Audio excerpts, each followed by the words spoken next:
hang on. If you're not subscribed and you like this content, subscribe. You'll get to see the videos sooner and support the channel. Only a handful of our viewers are actually subbed, so please give it a try.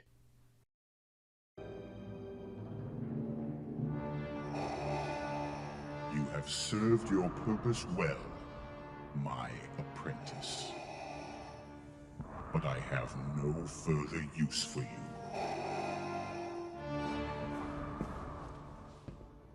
Kill him.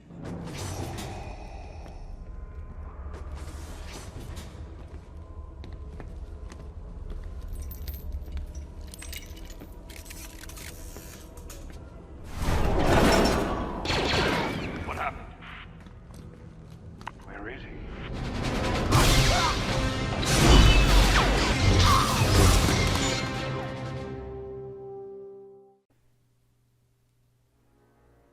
The Force Unleashed was revolutionary to Star Wars gameplay, for some reason.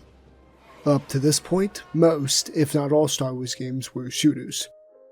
The Star Wars Battlefront games preceded these, as well as a few other games made by LucasArts, but none had unique gameplay like The Force Unleashed. Obviously it wasn't anything too crazy, an original story, some new gameplay, slapped together to create a money bag called a video game.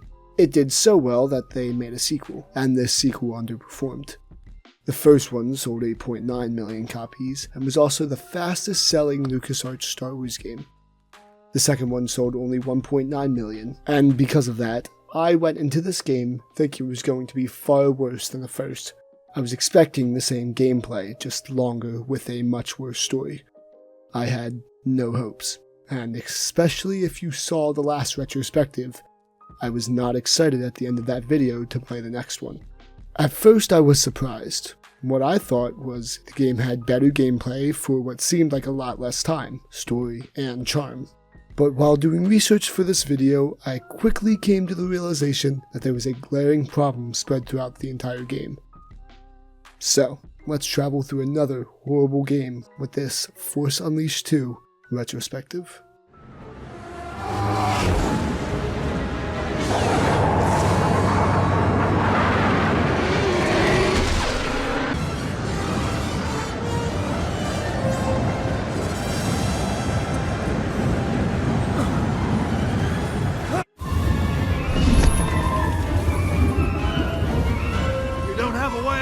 Do you? Oh, I wasn't thinking that far ahead! Let's hope she can reach us in time! This game is a direct sequel to the last. Instead of being Starkiller, you were one of many clones of him in Vader's attempt to recreate the original Starkiller. Why he's making clones isn't really explained, unless I missed something. But still, he's making them, and all these Starkillers have memories of Juno and of his past life that Vader doesn't want because it makes the clones good guys like Starkiller was at the end of the first one. That is generally the entire story, although I will talk about it a little bit more later on. Originally, I thought the gameplay for this game was great, but after watching some videos, I don't believe that anymore. There are a few things I still believe are better than the first one at least. Throughout all of the levels, the 3D platformer aspect of the game is explored much more, and although you still have the same force abilities, a double jump and a dash, the level uses these better than the last one. Simply put, these levels are less linear. They are still extremely linear, just less. Take for example level 2 on Cato Nelmolda. Already running out of good names for planets I see. This level is generally linear. There are many times that the goal is just a location to get to, and for most of the level, there is just one way to get there. But there are circular places that make it seem like there are more than one way to go, and when you go those other ways, the Jedi holocrons are hidden in corners, and behind simple puzzles that make the explanation not pointless. They aren't hard puzzles, but at least they are something. They are a major upgrade from the last game, and they also seem to have more purpose. Most of them are cosmetic, but others give you health, upgrades for force abilities, more force power to use, and other stuff that I'm too lazy to figure out because they probably don't affect the game. The force abilities are also a lot better in this game. From the start you are given the basic ones like push and lightning, and it's a lot easier to input combos that are useful. such as dashing while doing force lightning sends out a bubble of lightning. Throughout the game, you actually learn the old combos like jump force push, where you push all around you. Where this game succeeds past the last one is actually showing you enemies that need this specific mechanic in order to beat it. These little spiders, although could be defeated one at a time, are a ton easier to beat with the force push. It actually gives you a reason to use it. It actually gives you a reason to think while playing, and the way the game teaches you is far better than how the last one did, which was because the last game didn't teach you at all. In this game, once you are first met with the challenges of those little spiders, you get a flashback to having the ability to do the all-around push. The game then tells you what buttons to press, and boom. Now it's a new slot that you can upgrade in your force abilities. These abilities are also not one-offs like the last game. Constantly switching between the different abilities is the only way to play this game. Even though you could do the same strategy of only using force lightning and saber attacks, it's far harder, and the game actually teaches you otherwise in order to make the gameplay more interesting. Oh, and these little spiders aren't the only enemies like this. There are a bunch of different enemies in this game that all require different abilities to beat. There's ones that can only be defeated with saber attacks, and ones that only can be defeated with force abilities. And when the two are thrown into the same room, there's actually a challenge in front of you when it comes to defeating all the enemies. And you want to defeat them all, because this game stops most, if not all, progression until they are all defeated, which for some levels kills the pacing, but for most makes the game a little bit more exciting because of actually having a challenge rather than just dashing through the level. This game also balances how many enemies are on screen. Most times. This game has moments where there are a good amount of enemies, not too many but a few. Or it just throws all of them at you at once very randomly. The boss fights are a million times better. There are none that are just a Jedi in an arena. These feel more like the Legend of Zelda bosses, which means they aren't the same thing over and over again. It's just a shame that there are so few of them because there are such a small amount of levels. There are a few mechanics that are just simpler and easier to use. The lightsaber mechanics are a lot better, not just because the saber hits feel more satisfying, but because the combos actually hit and can mix well with force abilities in order to make some of the fights more interesting. Force abilities work better, especially with an upgrade to the auto-target system. Now, when using them, it isn't just a slash or lightning bolt in a random direction. It will basically always hit and usually hit the target you want. This feels a lot better for the force grip ability specifically, because it actually attaches and throws in ways that players would actually want stuff to be thrown in. These are all good upgrades, things that needed to happen to create a better gaming experience. So why is this game considered worse than its predecessor? Let's take a look. Something lost. A part of yourself, perhaps.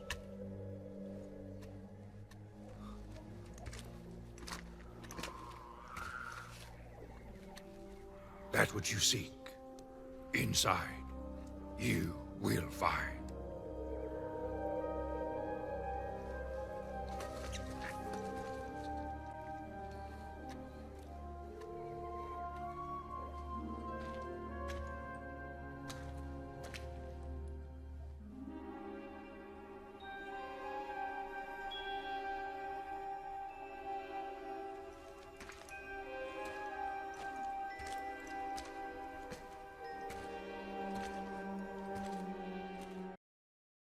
The Force Unleashed had roughly 4 years of development. 4 years. And it wasn't anything crazy. So how about the same team doing the same work in less than a quarter of the time? Yes, this game had a total of 9 months of development. The writer, Hayden Blackman, was only given 3 weeks to write the story. This one fact explains so much about what's wrong with this game. And everything wrong falls into the same category, which is repetition. This game is a lot more closed than the last one. There's a lot less to the adventure. There's only a total of 4 worlds, and levels span across these worlds for a lot longer. Or, in Dagobah's case, it could be the shortest in the game. Camino, the first and final level, have stunning visuals backed up with no level design. They designed one stretch and put it on copy and paste with either a bend or a corridor with a tutorial in between them. And that's the whole level. What you're seeing on screen is the same level, with the same design simply being repeated. Different enemies spawn in the same area, but that just helps to extend this extremely basic layout. The only different gameplay is this free-falling sequence, which is just a glorified cutscene that you spam E during, because there's literally no danger. It seems as though you are using force push to move things out of the way, but you can still fly through the stuff and it doesn't affect you. There's another section where it's just a bunch of boxes, where you are trapped with a few enemies and you have to defeat them, then you unlock the next box. There are like 8 or 9 of these boxes. Why? Why do I need to do this 9 times? Maybe 3 or 4, but why 9? I think they were trying to imitate the sequences from the first game, like on Kashyyyk, but at least there, after every box it seemed like you were moving forward in the level. Nope. In this one, it's literally a 3x3 grid where you just try to complete every box, one after the other, with barely any challenge. The final repeated gameplay mechanic is this section where you just run forward while everything is destroyed behind you, like it's LEGO Star Wars. Yep, there is no challenge, just running forward. That's something that happens multiple times. After finally leaving Kamino, with Vader doing a shot taken almost directly from The Empire Strikes Back,